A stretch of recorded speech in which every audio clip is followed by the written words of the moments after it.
போன்று பாகிஸ்தான்ல இருந்து ஆப்கானிஸ்தான் வந்த அகதிகளை திரும்ப அனுப்புறாங்க, லட்சக்கணக்கான பேர் வெளியேறாங்க. அது இஸ்லாமியர்கள். இஸ்ரேல் பாலஸ்தீன போர், அது பாலஸ்தீன மக்கள் இஸ்லாமியர்கள். இந்த மாதிரி நிறைய இஸ்லாமிய சொந்தங்கள். லெபனான் போர், அவங்க இஸ்லாமியர்கள். ஏமன் கவுதிகள் போர், அவங்க இஸ்லாமியர்கள். எல்லாமே இஸ்லாமிய வேதனைப்பட்டு கொண்டு இருக்கிறார்கள். எல்லாம் போர் போர் போர் கலவரம் வேதனைப்பட்டு கொண்டு இருக்கிறார்கள். வேதனைப்படுவார்கள் பாகிஸ்தான் ஜனங்கள், இஸ்லாமியர்கள்.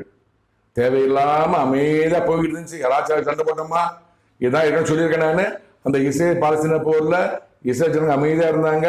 இந்த கமாஸ் போரிகள் 2023 என்று ஒரு போர் உண்டாக்கி 1700 பேர் கொண்டாங்க. அதுக்கு பதிலாக இப்போ 51,000 பேர் இஸ்லாமியர்கள் பாலஸ்தீன மக்கள் இறந்துருக்கிறாங்க. அதே போன்றுதான் சும்மா அமைதியான நாட்டில் ஒரு 26 ஜனங்களை, அப்பாவி ஜனங்களை பாகிஸ்தான் தீவிரவாதிகள் கொலை செய்தார்கள்.